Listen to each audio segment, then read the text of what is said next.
We want to get into the Word of God this morning. I trust you came prepared to hear truth, and I will do my very best to communicate that truth to you from the Word of God. Let's begin reading in verse number 31 of chapter number 3 of the second gospel. There came then his brethren and his mother standing without, and they sent unto him, calling him. And the multitude sat about him, and they said unto him, Behold, thy mother and thy brethren without, they seek thee. And he answered and said unto them, Who is my brother? Who is my mother? Who is my brethren? And he looked around them on which they had sat on him, and he said, Behold, my mother and my brethren, for whosoever shall do the will of God, the same is my brother and my sister and my mother. Let's pray. Father, I know that in order for this time of instruction, preaching, teaching, Bible study to be effective, your Holy Spirit's going to have to come and fall upon this place in an amazing way. And so I'm going to call on you right now to do that. And I ask that you do it in a significant way, and that you would give us ears to hear the truth. In Jesus' name, amen. All right, you may be seated, and let's get started.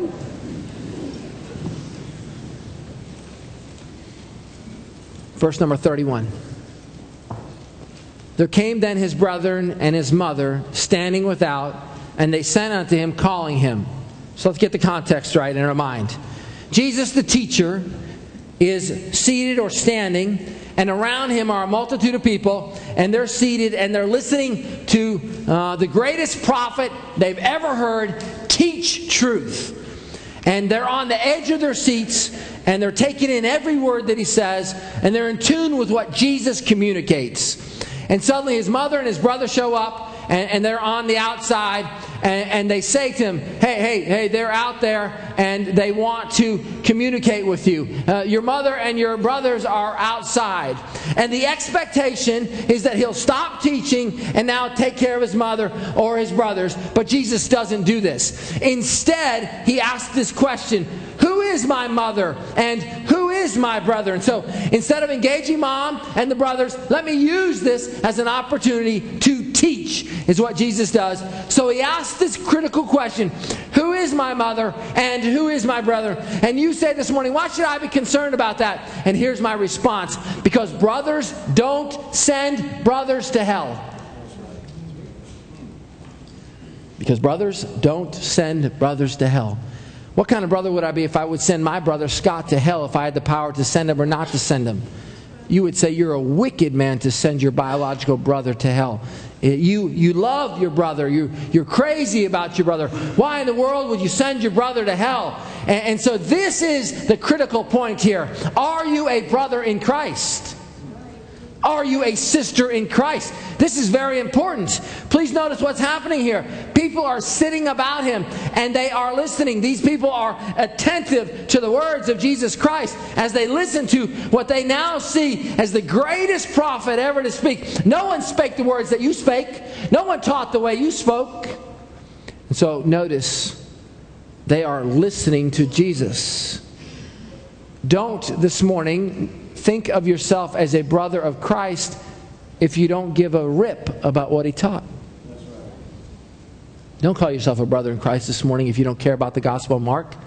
Don't call yourself a brother in Christ if you don't care about the Gospel of Luke. You don't care about John. You don't listen to the Word of God. It's not really important to you. Any old teacher's good enough for you. Don't consider yourself a brother in Christ. Because brothers and sisters in Christ listen to Jesus. They listen to him. They are in tune. And so he says, for whosoever shall do the will of God, the same is my brother. Whosoever shall do the will of God is my sister. Whosoever shall do the will of God is my brother or sister in Christ. So then, how am I a brother or sister to Christ? Well, this is how. Jesus is the eternal Son of God. And so in order for me to be a brother to Jesus, I must be made a son of God. You see, you're not born a son of God. You're born again to become a son of God.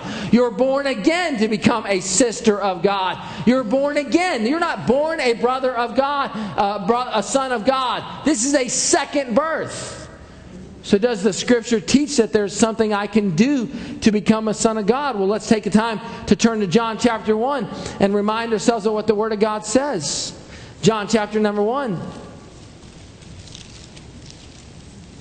Now you notice that I have a little picture of Jesus in a box up there. You notice that I have what we understand as the universal symbol of no in front of that. I want to explain this to you. Why are you putting that up there, preacher? I'm afraid sometimes in our gospel tracts, in our desire to make this as easy as possible, we give people the idea that to receive Jesus Christ is like receiving a little Christmas gift. Someone gave me a birthday gift, and so I've got little Jesus inside my little package, and I'll take Jesus along with me everywhere I go. Let's make sure we understand that you can't do that with Jesus. You don't put him in a little box and wrap a little bow around him and turn eternal life into something like receiving a birthday gift. That's not what happens. You say, could you explain that a little bit more? Well, let's just imagine for the sake of discussion this morning that you had an opportunity to have the President of the United States over to your house as a guest. You were going to get to barbecue with the President of the United States, but you said only the President, none of his Secret Service, none of his entourage. Would that be acceptable? Absolutely not. That is the equivalent of saying, I want Jesus but not Christ. I want Jesus but not Lord. I like the Savior part but not everything else. John, you don't get a choice. You get the whole package when you get Jesus. The whole thing. The Lord Jesus the Christ. The Christ Jesus. The whole thing. You can't pick and choose. I really like that priest part, but not so much the prophet who's always telling me what to do, or not so much the king that expects me to do it. When you get the President of the United States over to your house for barbecue, you get a communication team, you get a secret security detachment, you get an entourage, the press corps shows up, you don't get to pick and choose what you want. And so now let's look at our next text. Art, take me there, please. And so, but as many as received him. So when you receive Jesus Christ, you're taking the whole package into your life. How do I do that? But as many as received him, to him he gave power to become the Son of God, even to them that believe on his name. So how do I receive Jesus Christ? By faith.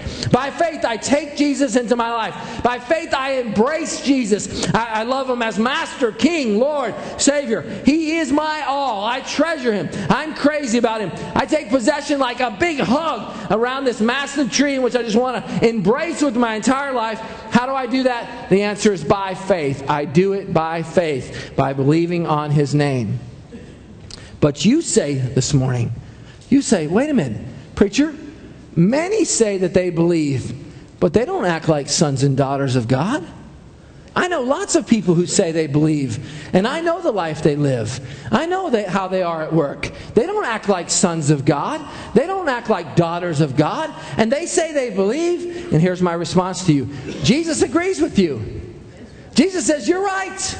Jesus says, not everyone that says unto me, Lord, Lord, shall enter into the kingdom of God, but he that does the will of God. Those are brothers in Christ. Those are sisters in Christ. So what are you talking about? What's the connection here? Becoming a son of God occurs by faith. Demonstrating that I'm a son of God occurs by the life I live. The life I live. You see, Jesus said in verse number 35, our text verse, for whosoever shall do the will of God, do the will of God. This is my brother. This is my sister. Not saying, but doing demonstrates I am clearly a brother in Christ or a sister in Christ or a fraud. Or a fraud. And it could take several years to show that. Might take a little time to work out that fraudulentness. But God knows. So here's the bottom line this morning. That doesn't mean we're done. There's no assurance of being a brother or sister in Christ if your life is not characterized by listening to and doing the will of God. Listening to and doing the will of God. So you say this morning to me, preacher, well, what's God's will for my life? What is God's will for my life? If I am to do God's will, I need to know what that will is. So let's talk about it. Let's turn over to 1 Thessalonians chapter number 4, where Paul talks about this is the will of God. And so if Paul uses that kind of language, this is the will of God, then I want to see what Paul has to say. This is the will of God, he says. So let's look at 1 Thessalonians chapter number 4. In verse number 3, he's got this clear statement. This is the will of God. So this is a chapter that communicates to me the will of God. Everyone that does the will of God is a brother or sister in Christ. And Paul says, this is the will of God. Even your sanctification. Even your sanctification. What is the will of God for this church? To sanctify this church. What is the will of God for your family? To sanctify that. What is the will of God for your marriage? To sanctify it. What is the will of God for your children? To sanctify them. To set them apart. The word is translated 5 times holiness, 5 times sanctification. What does he mean by sanctify? To set apart. To set apart for a sacred purpose. To consecrate. You mean to say that God is setting me apart? The answer is yes. If you are a Christian this morning, God is setting you apart. God has a plan for your life. That is a unique plan. That is a sacred plan. God is consecrating you for a divine purpose and mission, making you different, making you holy. You say, how does that work, preacher? It happens in 2 ways. Listen, please. Number 1, positionally. It happens positionally. When you receive Jesus Christ as your Savior by faith, the Holy Spirit takes you and sets you apart. He makes you holy in Jesus Christ. When God sees you, God sees the holiness of Jesus Christ. You say to me though, but I know myself, preacher, I'm not holy. And I say to you, me neither. So what else are we talking about? We're talking about a progressive sanctification. A process whereby over our entire life, God is setting us apart, setting us apart, setting us apart, setting us apart, and continuing to make us holy, holy, holy, holy, day by day, over and over and over again. For example, verse number 7 in our same chapter says, for God has not called us unto uncleanness, but unto holiness.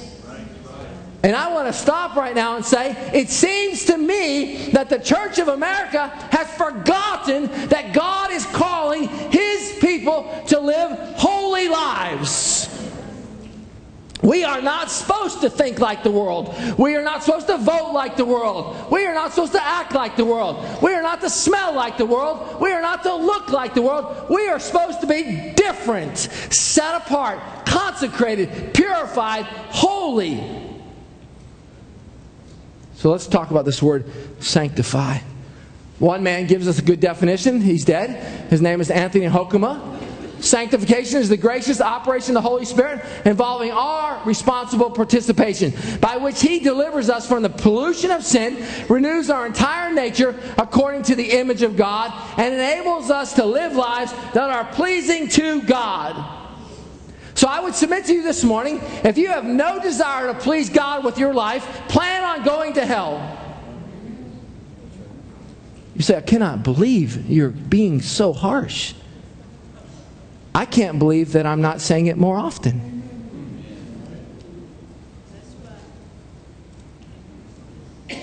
How loving would it be to know, John, that your house is going to burn to the ground and not give you a warning to get out of the house? Wouldn't that be loving at all? Wouldn't be loving at all. If I knew that on such and such time that your house was definitely going to be burglarized and the man had an intent to kill you and your family, and I didn't give you a warning about that, how loving would you consider me? Not very loving, would you? Preachers of America have failed to give the warnings anymore. They're not giving the warnings. They're sugarcoating messages with lots of felt needs and telling you to have a better checkbook and a wonderful marriage. And they're not telling truth. They're simply not communicating truth. So, sanctification is the gracious operation of God the Holy Spirit working on my life. Remember from last week, am I to grieve the Holy Spirit? No. Church, am I to grieve the Holy Spirit? No. Am I to quench the Holy Spirit? No. What am I to do with the Holy Spirit in my life? Listen, cooperate, obey. Why? Because the Holy Spirit's doing a work on me.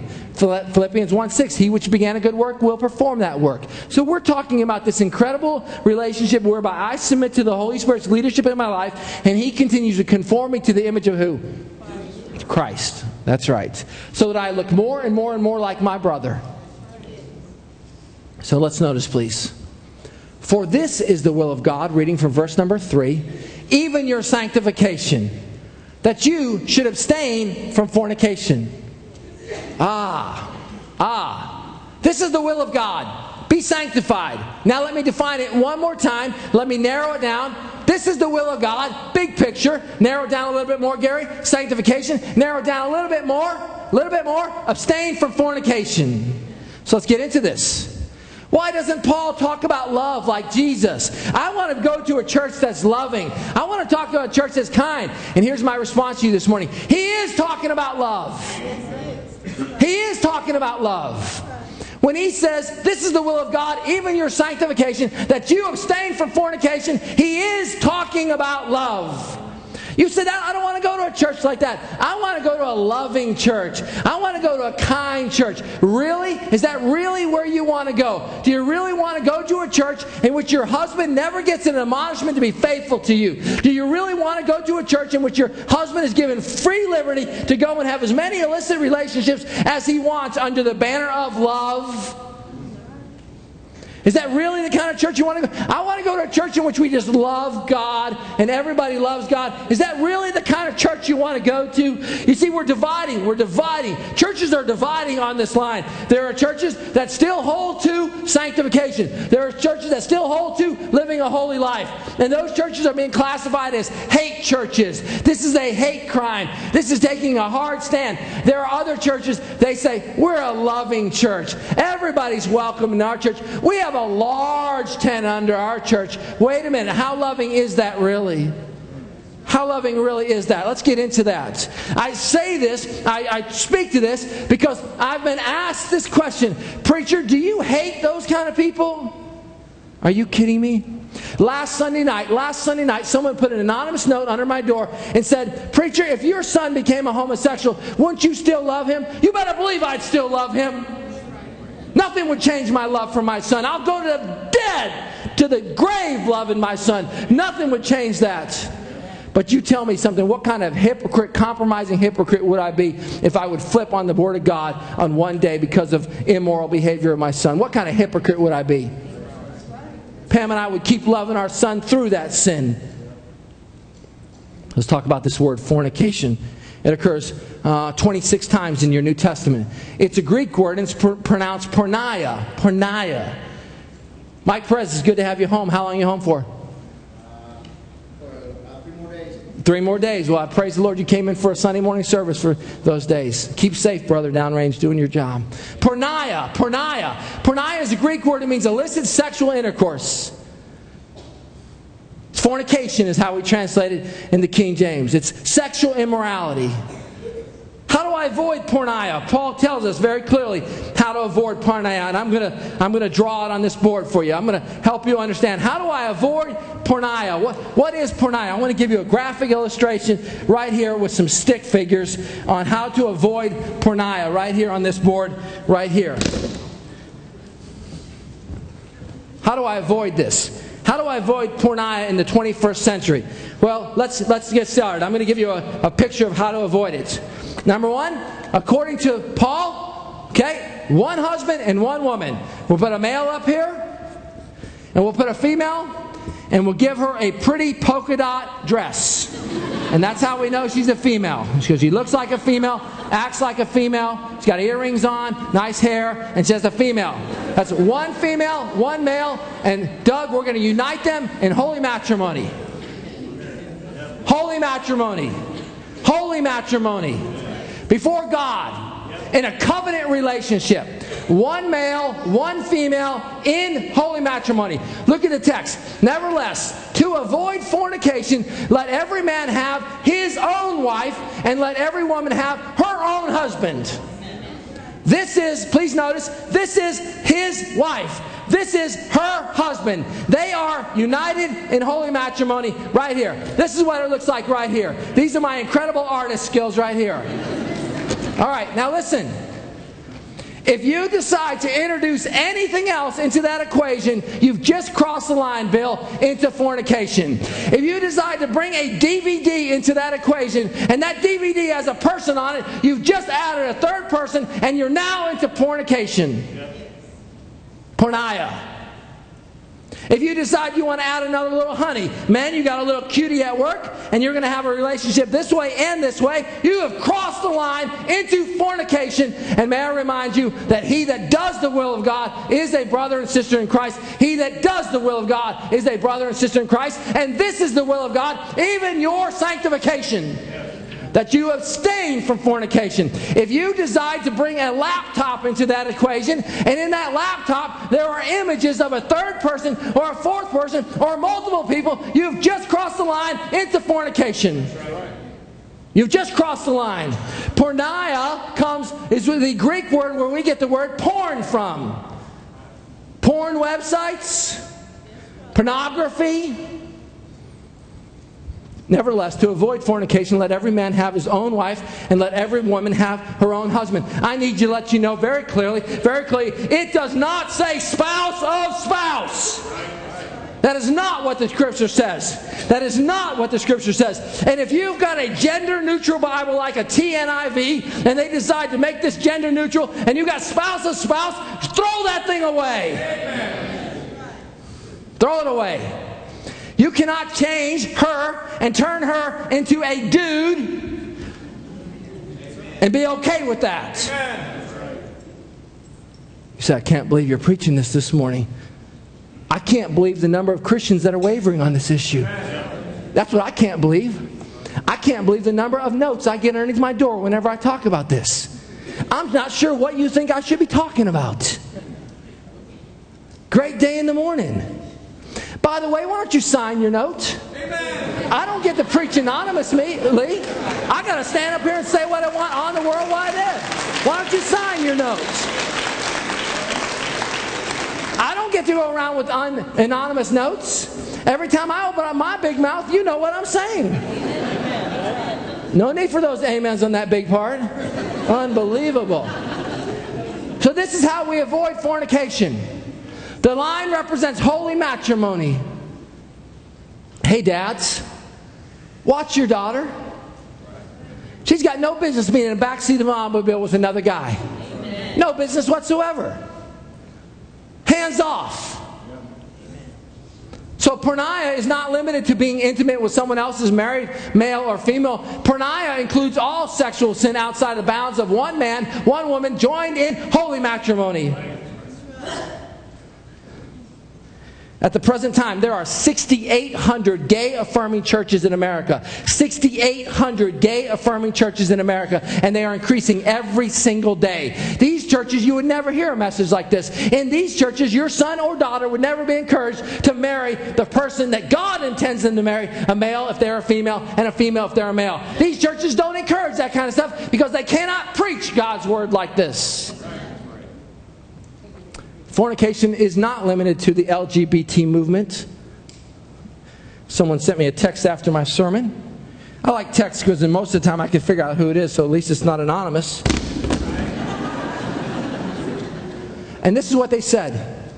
There is a current petition being circled around the LGBT movement to have Bert and Ernie get married on Sesame Street. When's it going to end, folks? The rapture of the church and the second coming of Christ. That's when it's going to end. I'm not making this stuff up. Look at the screen with me, please. Els, who leads an Obama church of 1,500 members on 87th Street and Pacific Street, said more than 100 ordained Christian ministers, question mark on that one, have signed a proclamation including leaders from the Lutheran, Episcopalian, United Church of Christ, Methodist, Presbyterians. We believe homosexuality is not a sin. What Bible are they using? TNIV, you're right. It's not a birth defect or a choice. God created people this way. Really? Well, hey, church, God created me selfish. And I want to be selfish. And you just let me be selfish. And I'm going to be a selfish pig. And I want you to accommodate me because I was created that way. And don't question my character because I'm selfish. I like being selfish. I'm going to be selfish all the days of my life, Brian. And I want you to accommodate my selfishness, beginning with a little red convertible BMW. And when I'm done with that selfishness, I want some more selfishness. And don't tell me it's a character flaw, because God made me this way. So there is a drawing line. There is a standard. That doesn't work, does it? There is then a standard. He continues. God created people this way. Isn't it amazing? I have to put my selfishness in check, Doug, but they don't have to put their passions in check. Continue. And if God created them this way, they need to be honored for who they are. Really? Is that really what America needs to start doing? We need to start honoring this lifestyle? We need to start honoring it? Is that really the way we want to go as a nation? Is that the right path for America, to where we start honoring this? And if God created them this way, they need to be honored for who they are and fully included in the church life and wider society. I tell you right now, once you open up this door, there's no end to it. There's no end to it. Who gets to draw the new line? And when that line gets drawn, who's going to draw the next new line? And then the next new line, and the next new line. Because there's no end to it, folks. The line just keeps on sliding and sliding and sliding. Continue. The pastors who are holding a special event, really, they're holding a special event. What's the proclamation going to say? Reverend Eric Ailes, pastor of Countryside Community Church, said the proclamation was created because we were just fed up with the popular notion that the Christian point of view is anti-gay. We're just fed up with that idea. We want the whole world to know that God loves this lifestyle. Really? According to June 7, even Sodom and Gomorrah and the cities about them in like manner giving themselves over to fornication and going after strange flesh. Let's talk about that right now. Let's go back to my great illustration. Here's your strange flesh right here. It's anything outside of the circle. Anything outside of the circle. Men, listen. Strange flesh is a female on a piece of paper, on a computer screen, on a television screen. That is strange flesh. Anything. One woman, one male, united in holy matrimony for life. That's God's plan. Amen. So this is strange flesh right here. By the way, men, eliminating the female can be sexual immorality also. You say, well, I don't have a female in there. You can cross the line by yourself. And that's porneia as well. Even as Sodom and Gomorrah and the cities about them in like manner giving themselves over to fornication and going after strange flesh are set forth as a what? As an example. It is as though the church in America has forgot that Sodom and Gomorrah were destroyed. It's as though the church in America has forgotten that they suffered vengeance and eternal fire. It's as though the church in America has decided that the Word of God needs to be tossed out. So the fact of the matter is, the true Christian church must be anti-porneia.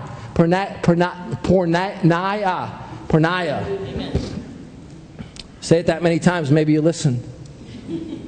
So are we anti-gay? No, we're anti-fornication. Right. Anti-fornication. Everything. We're anti-premarital sex. Yep. We're anti-sexual immorality. We're anti all of it.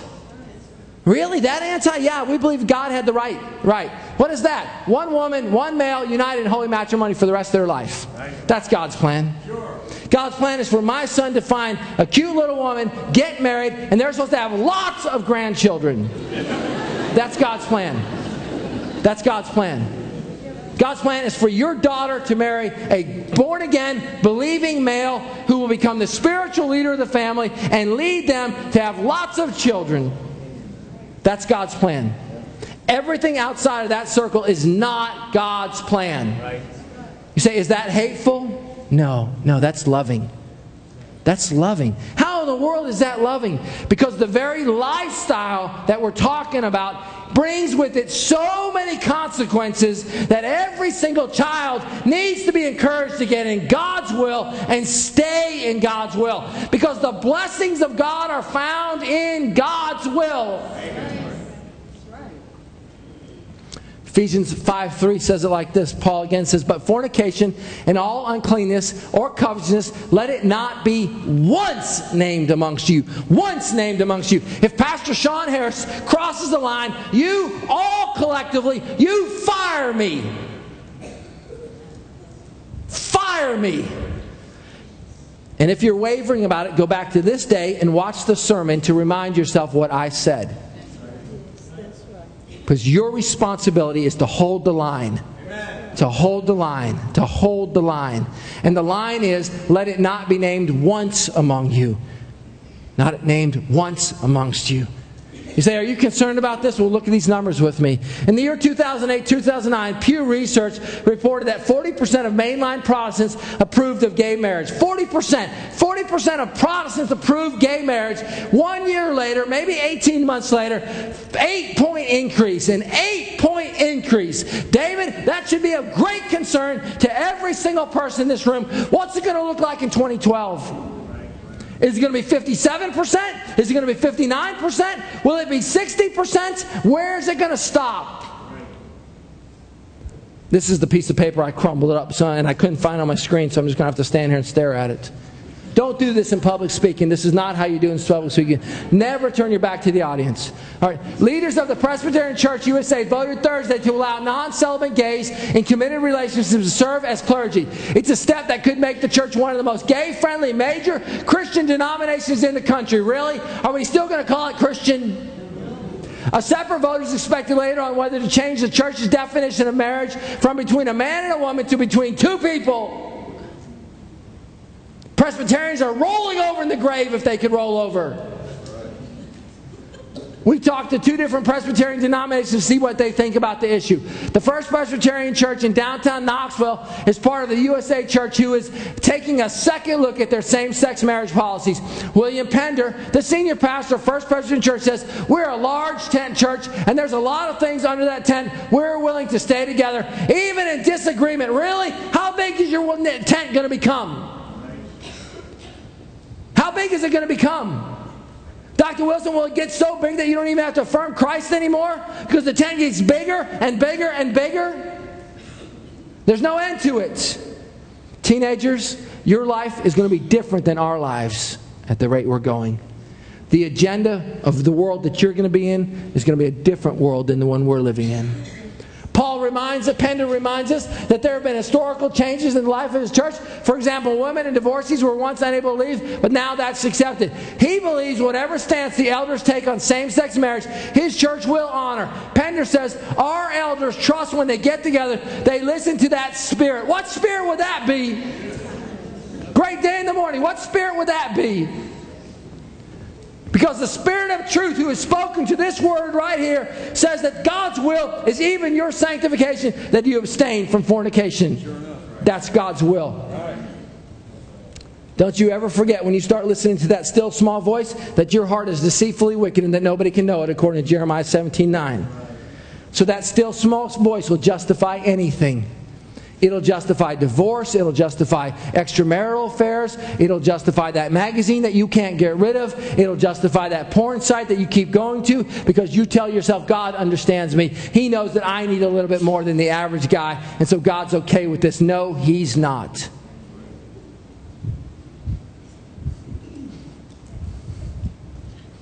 So what's the big deal, preacher? Why are you fired up? I'll tell you why. Because 6 days a week, there is a stream of garbage coming into your minds from the television and the radio and the political agendas. When President Barack Obama can say that we are confused on a small, obscure passage in Romans chapter 1, he doesn't know his Bible. Amen. He doesn't know his Bible. Let me tell you right now, we are not wrapped up with one obscure passage from the Word of God. Sexual immorality has been a problem from the very beginning of mankind, and the entire Bible is replete with admonishments for us to live holy lives.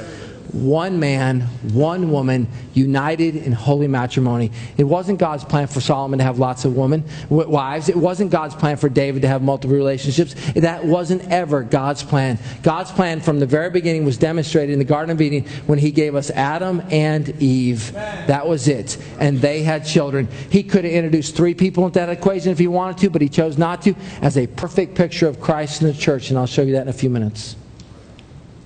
So what's the big deal? Well, here's my illustration for you, church.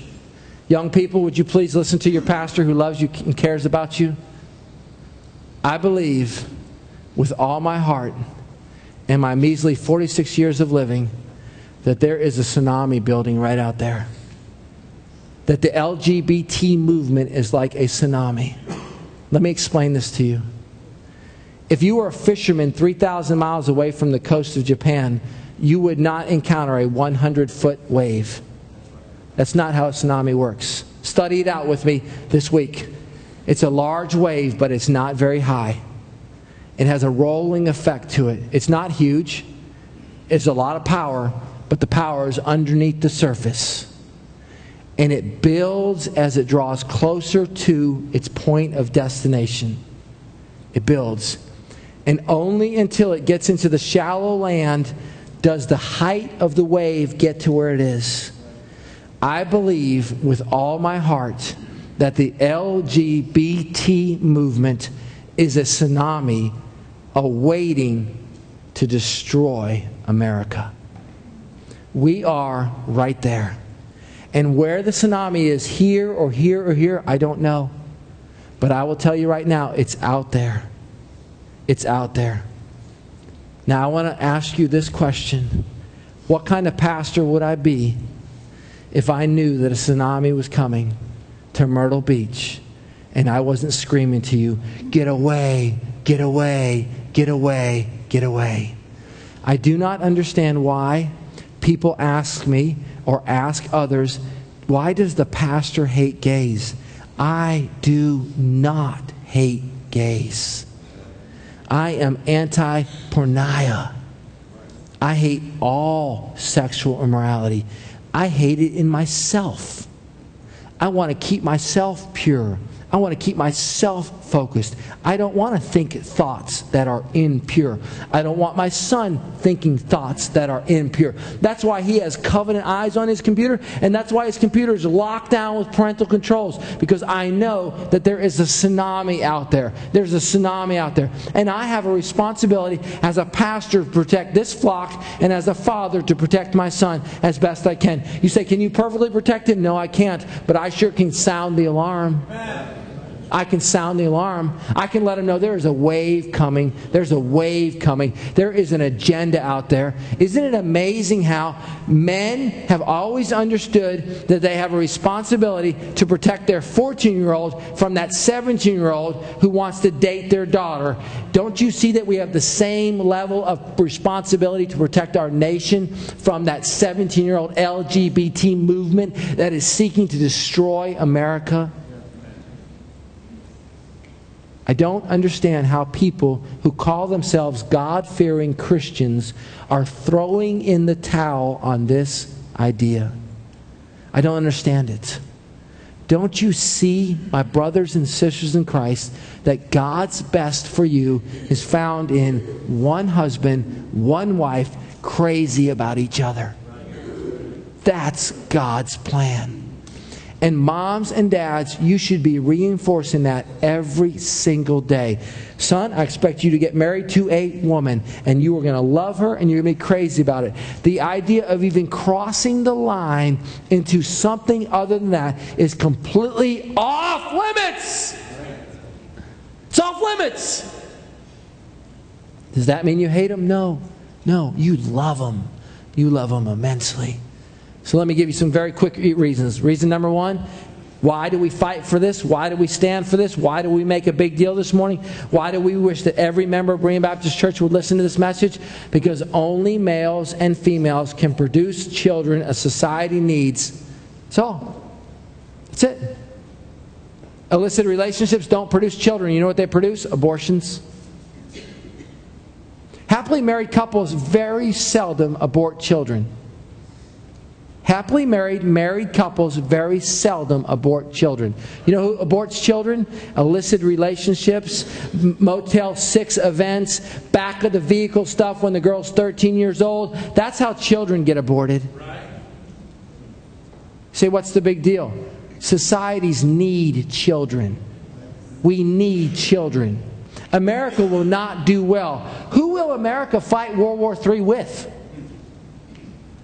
Do you understand the reason we were able to succeed in World War II, setting aside the bomb, was that we had masses of young men and women that were available to go to combat? Do you understand that it is problematic that the Muslim community that hates us is having children at a rate of 3 or 4 to 1? You say, I'm not concerned about that? You should be concerned about that. You should be concerned about that. Homosexuals can't produce children. Here's God's commandment. God's commandment is to be fruitful and multiply and replenish the earth. That's God's commandment. So every daughter in this church, with a few unique exceptions, should understand that God's will is for her to get married and have children. You say, are you being a sexist? No, I'm not being a sexist. Not a sexist at all. I'm being a biblist. Can she have a career? Sure, she can have a career. Can she teach? Sure. Can she be president of the United States? Yes. Sure. I'm not doing anything like that. Not at all. Don't misunderstand what I'm saying. I'm just telling you that God's plan for nearly every single girl in this church is to get married and to have children and to be the best godly mother in the entire world. Can she be a doctor and a godly mother? Yes. Can she be a nurse and a godly mother? Yes. Can she be a teacher and a godly mother? Yes. Yes, yes, yes, yes, and yes again. However, what is her first calling? The God-given calling. Number 2, I'm concerned about child development. What's the best scenario for children? Best scenario for children is to be raised by mom and dad who are living under the same roof. You say, preacher, don't you know there are some people in this congregation that aren't doing that? Yeah, I know we have single moms out there. Yes, I do. You say, aren't you afraid of hurting their feelings? Every single mom would say, I want my husband to be here, loving me and helping me raise my children, if he would just be the husband that God's called him to be. They're not saying I'm thrilled that he left unless he was a bum, unless he was an adulterer, unless he was a fornicator, unless he was a drunk. But God's plan is for mom and dad to raise the children under the same roof.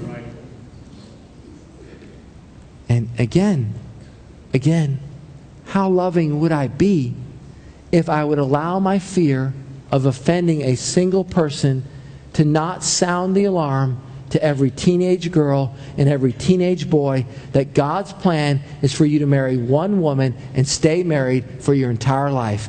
And I want them to hear that 1,000 times if they grow up in Berean Baptist Church. I want it to be reinforced so many times in their life that when they're considering that D word, my voice comes ringing through and they go, that's not God's plan. My preacher taught me better. That's not God's plan. We're going to stay and work it out. Number 3, God's plan is where you find health. Really? You're going there? You're going with a pragmatic? Yes, I am. I'm going to a very pragmatic thing. Gary, men do best when they're married and have a woman helping them. Do you understand, listen please, very clearly, statistically, the gay community, the males in the gay community die between 20 and 30 years before the heterosexual male counterparts. The average lifespan is about 72 right now for a heterosexual male. The average lifespan is about 49 for a homosexual male. You say, why don't we hear about that? Because there's a concerted effort to suppress truth and elevate an agenda. Number 4, sexual abstinence and purity set a person apart as the salt and light that God's called them to be. When that teenager girl who's 17 years old says, get your grubby hands off me. Wow, this girl's different. That's right. That's right. God's called me to be salt and light. You keep your hands off me. You want to touch me? You marry me. That's God's plan. That's God's plan. By the way, guys, you should respect that.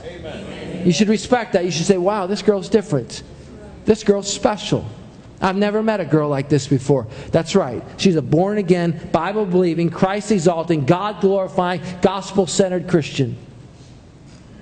And she's living for the Lord Jesus Christ as salt and light. And she's not interested in compromising her moral purity so that you can have a moment of excitement. Number 5, sexual immorality is almost always accompanied by other sins. Guys, when you're out there looking at that porn while your wife is laying in bed wishing you'd come sleep with her, what you're saying is, I'm not satisfied with what God provided me. So you're saying, is it just the sin of porn? No, it's not just the sin of porn. It's also the sin of not being content with what God's provided you. It's also the sin of not being thankful with what God's provided with you. You see, we like to think that sexual immorality is just a single sin. No, it's often coupled like this, in a triad. And most of the time, idolatry is wrapped in there, because you know what you're saying? I'm serving myself above God.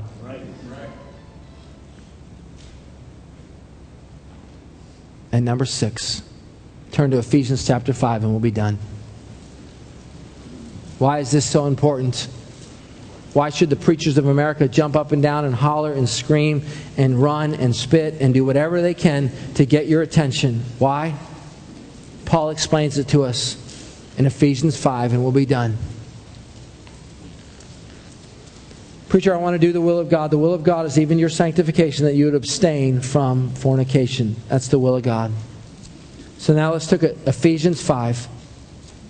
Ephesians 5.